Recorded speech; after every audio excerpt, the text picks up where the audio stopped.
우리 공무원을 총격 사살한 사건과 관련해 김정은 북한 국무위원장이 공식적으로 사과를 해왔다고 청와대가 밝혔습니다. 북한이 전화 통지문을 보내 불미스러운 일이 발생했다고 언급하며 대단히 미안하게 생각한다고 했다는 겁니다.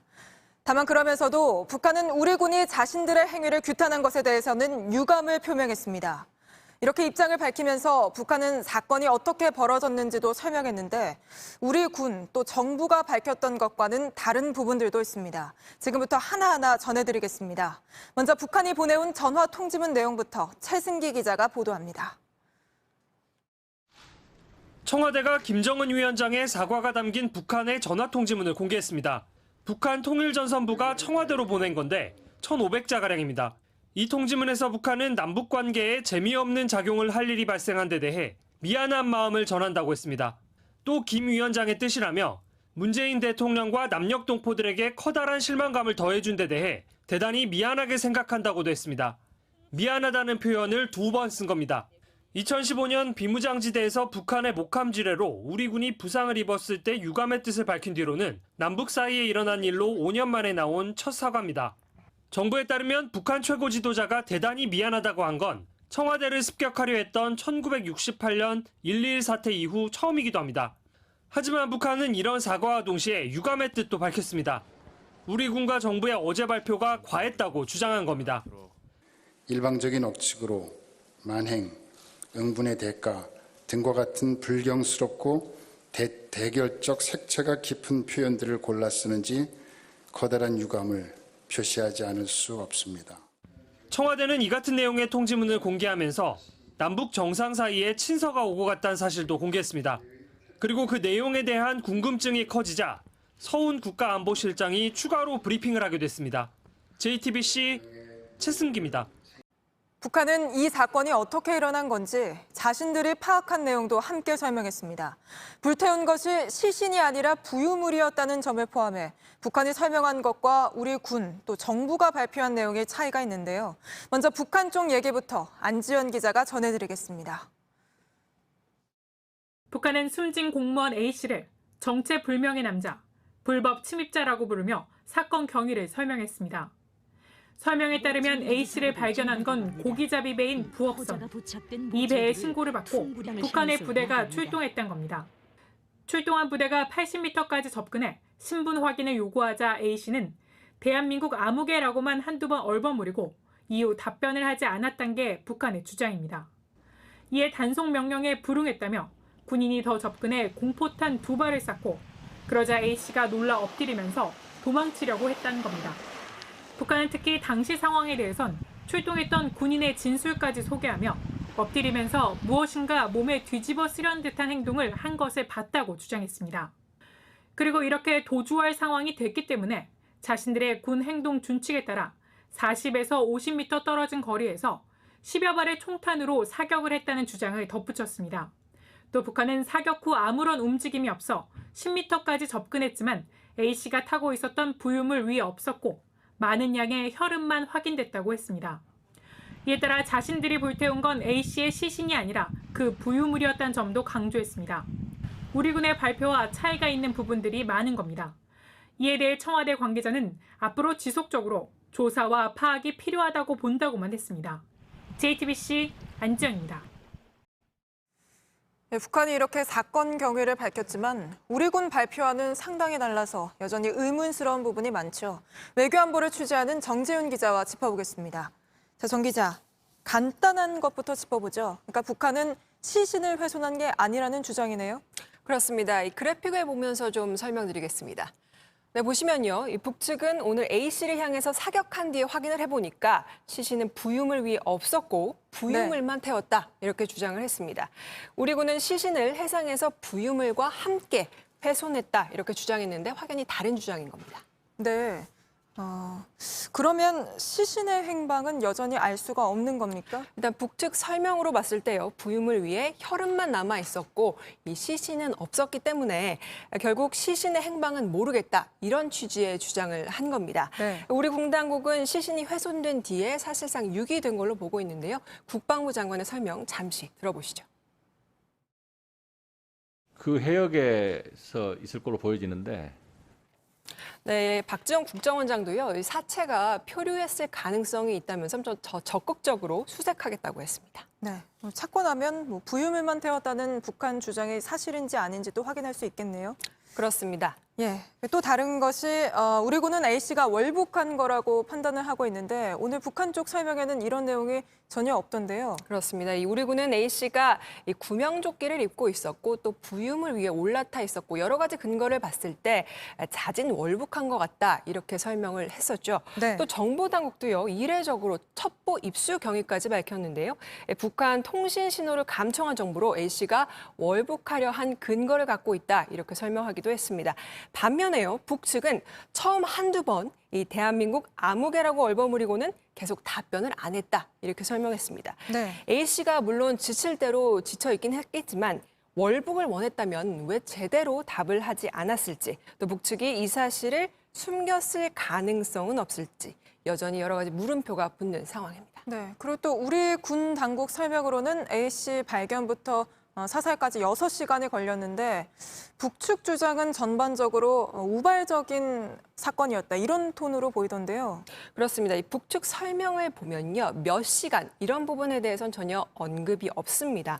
처음에 A씨에게 신분 확인을 요구했고요. 그 뒤에 답을 안 하고 도주하려 하니까 공포탄을 먼저 쐈고 네. 그다음에 단속정 정장 결심 끝에 10여 발의 총탄을 사격했다라고 한 건데요. 뭔가 일사천리로 진행된 듯한 그런 느낌을 받습니다.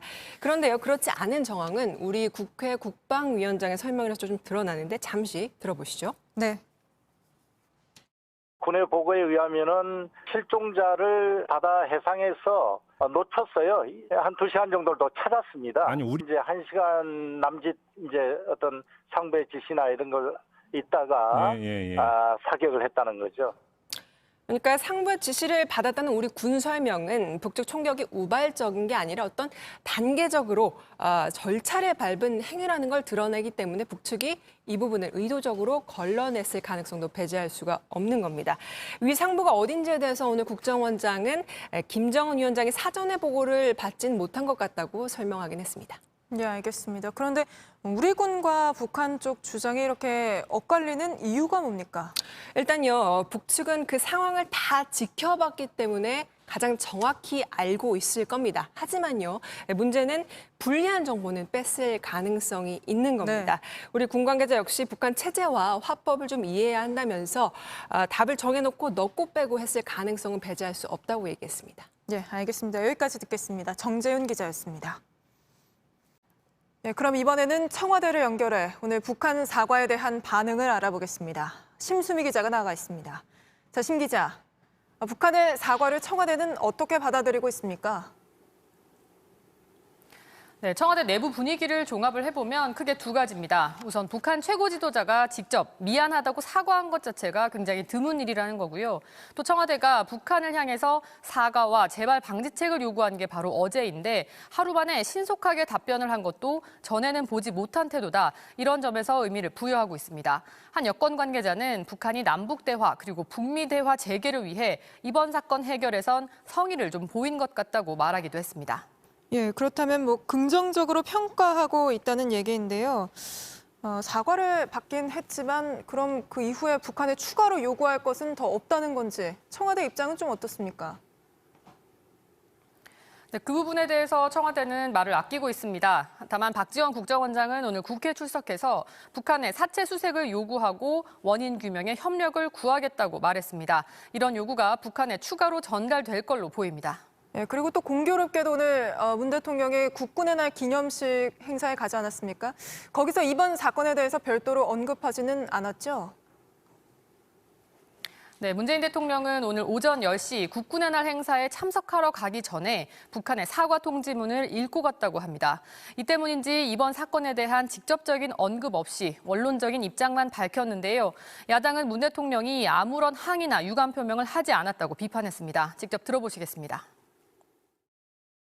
국민의 생명과 안전을 위협하는 그 어떤 행위에 대해서도 단호히 대응할 것임을 국민들께 약속드립니다.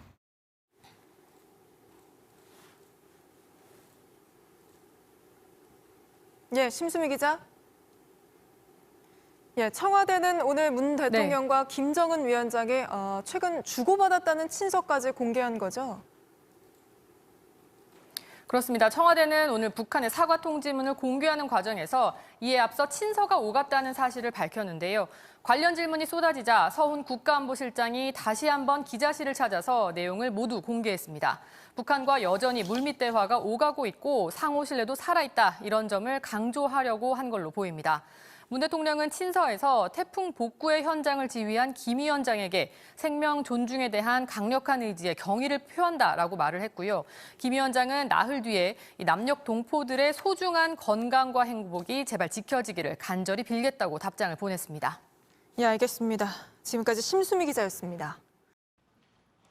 오늘 북한 사과를 놓고 정치권의 반응은 엇갈렸습니다. 여당은 진솔한 사과라며 안도했지만 야당은 정반대로 진정한 사과인지 모르겠다며 비판했습니다. 황예린 기자입니다. 여당은 북한이 내놓은 사과에 의미를 부여했습니다. 과거와 달리 빠르고 직접적인 사과였던 겁니다. 서해 교전 이후로 북한에서 이와 같이 사과의 뜻을 표한 예가 없었다. 이례적이고 또 진솔하게 사과하지 않았나. 이번처럼 우리 정부의 공식적 요구에 의해서, 어제 요청에 의해서 바로 이렇게 나온 적은 없다라고 생각합니다. 당 지도부에서도 안도하는 반응이 나왔습니다. 얼음장 밑에서도 강물이 흐르는 것처럼 남북 관계가 굉장히 엄중한 상황에서도 변화가 있는 것 같다라고 느끼는 것은. 하지만 이런 반응에 대해 야당은 가해자인 북한의 편을 든다며 비판하고 나섰습니다. 우선 북한의 사과를 믿을 수 있느냐는 의문이 제기됐고, 북한 통지문의 진실을 믿습니까? 북한의 주장은 어쨌든 가해자의 주장이란 말이죠. 북한을 두둔하지 말라는 공격도 이어졌습니다. 얼마나 신속한 답변이냐. 미안하다는 표현이 2번 들었다. 이러면서 가해자를 언뜻 이런 입장을 좀 더 두둔해서. 이런 가운데 국회 차원의 규탄 성명을 내려 했던 민주당은 북한 사과 이후 논의가 더 필요하다고 했습니다. JTBC 황예린입니다.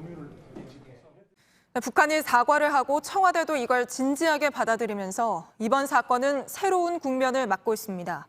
다만 그럼에도 불구하고 사건이 진행되던 그때 청와대의 대응이 적절했었느냐를 놓고는 앞으로도 논란이 있을 것으로 전망됩니다. 야권은 특히 대통령에게 보고한 그 시점을 문제 삼고 있습니다. 유한울 기자입니다. A씨가 북측 해역에서 발견된 정황. 이건 당국에 포착한 뒤 3시간이 지난 22일 오후 6시 36분 문재인 대통령에게 처음 보고됐습니다. 결과적으로 중대한 사안이 됐지만 당시 첫 보고는 서면 보고였습니다. 이후 A씨의 사망 첩보가 청와대에 처음 접수된 건 22일 오후 10시 반쯤의 일. 이어 청와대는 다음 날 새벽 1시 관계장관 회의까지 소집합니다. A씨가 총격을 입고 숨졌으며 그 시신까지 훼손됐다는 구체적인 첩보가 들어왔기 때문입니다. 회의엔 국방부와 통일부 장관 그리고 국정원장이 참석했습니다. 하지만 2단계에서도 문재인 대통령에겐 보고되지 않았습니다. 장관 회의가 끝난 지 6시간이 지나서야 대통령 비서실장과 청와대 국가안보실장이 문 대통령에게 보고를 한 겁니다. 이에 대해 청와대는 회의 뒤에도 첩보에 대한 정밀 분석에 들어갔었다며 그 분석이 끝나는 즉시 대면 보고를 했다는 입장입니다. 정보가 정확하지 않아 대통령에겐 보고하지 않았던 건데 야당은 이 부분을 문제 삼고 있습니다. 특히 23일 새벽에 화상으로 진행된 문 대통령의 유엔 연설 때문에 제대로 보고조차 못한 게 아니냐며 진상을 밝히라고 요구합니다. 그 1시에 유엔에서의 녹화 연설이 있으니까 알고도 말씀하지 않았냐 이런 문제 때문에 대통령이 참석 안 하시는 걸로 정리하는 거지. 사전 녹화한 유엔 총회 연설에서 문 대통령은 북한과의 종전선언 필요성을 주장했습니다. 이 때문에 야권에선 A씨 사망 사실을 알았다면 연설 순서를 바꾸는 등 조치를 취했어야 한다는 비판도 나옵니다. 하지만 여기에 대해 외교부는 당시엔 불가능한 일이었다고 답했습니다. 정상의 연설 순서는 매우 바꾸기 어렵습니다. 저는 이 관계장관 회의에 참석을 하지 않는 상황이었고요. JTBC 유한울입니다. 안일했던 건 상황을 거의 실시간으로 파악하고 있던 군 당국도 마찬가지였습니다. 우리 군은 북한이 공무원 A씨를 발견한 정황을 포착하고도 총격에 가해질 때까지 약 6시간 동안 지켜보기만 하고 아무런 조치도 취하지 않았습니다. 김선미 기자입니다. 북한이 등산곳 부근에서 우리 국민을 발견한 정황이 군 당국에 포착된 건 22일 오후 3시 30분이었습니다. 군 당국은 약 1시간 뒤 이 사람이 A씨라고 특정했고 월북 의사를 밝힌 정황도 포착했다고 했습니다. 하지만 이 같은 사실을 파악한 지 5시간이 넘도록 아무런 대응을 하지 않았고 결국 오후 9시 40분쯤 북한군은 A씨를 사살했습니다. 우리 국민이 북한 해역에 있다는 사실을 확인하고도 약 6시간을 지켜보기만 한 겁니다.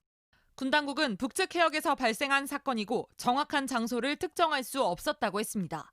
또 과거엔 월북하면 우리 측에 인도했기 때문에 북한이 설마 총살할 거라고 생각하지 못했다고도 했습니다. 우리 정보 자산이 드러날 우려도 언급했습니다. 하지만 A씨가 생존해 있던 때 모든 수단을 총동원해 보다 적극적으로 대응했어야 했다는 비판이 나옵니다. 야권에선 남북 간 연락 채널이 원활하지 않다면 북방 한계선 해상까지 접근해 경고 방송을 하거나 국제 공용 상선망을 이용해 북한과 소통했어야 한다는 주장도 나왔습니다. 또 군 당국은 A씨 사망이 확인돼 관계장관 회의까지 열린 뒤인 23일 오후 1시 30분에서야 언론을 통해 이 사건을 처음 공개했습니다. 이때도 실종자가 북한 해역에서 발견된 정황이 포착됐다며 사망 사실은 전혀 언급하지 않았습니다. JTBC 김선미입니다.